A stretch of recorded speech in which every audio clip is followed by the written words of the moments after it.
اللہ اکبر۔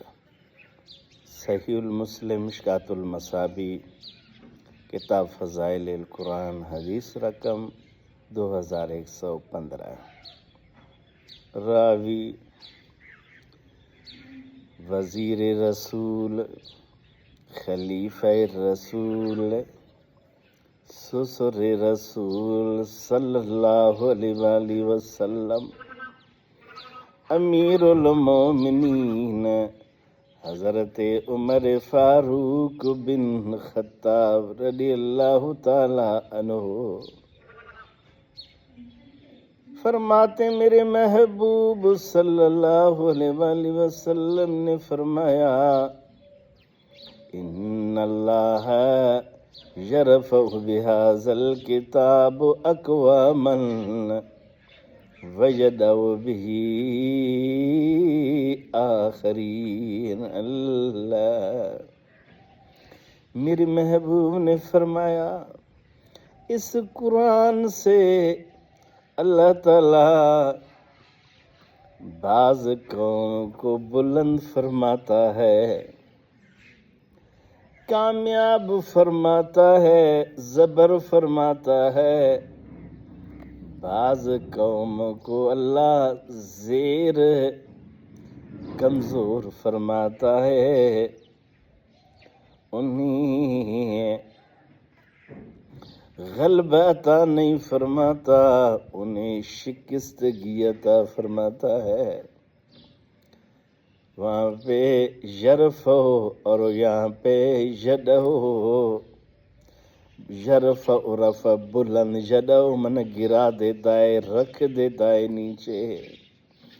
قرآن یہ ایک ہے، دونوں جماعتیں، دونوں قوم قرآن پڑھتے ہیں، ایک بلند ہوتا ہے، ایک گر جاتا ہے۔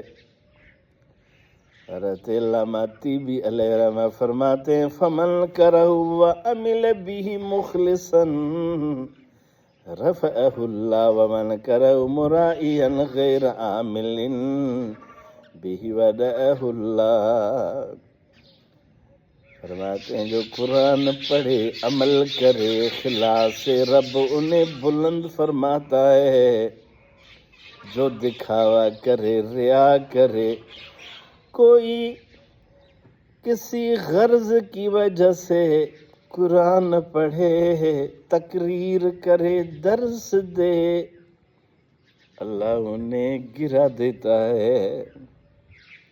میری جان، بے شک اسی طرح معاملہ ہے۔ قرآن مجید کی بھی آیت موجود ہے، یضل بہ کثیرا ویہدی بہ کثیرا۔ اسی قرآن سے بہت سے قوم ہدایت پاتے ہیں اور کتنے ہی لوگ گمراہ ہو جاتے ہیں۔ دوسری آیت مبارک ہے، ھدی للمتقین، جو اخلاص سے عمل کرتا ہے ان کے لیے قرآن ہدایت ہے۔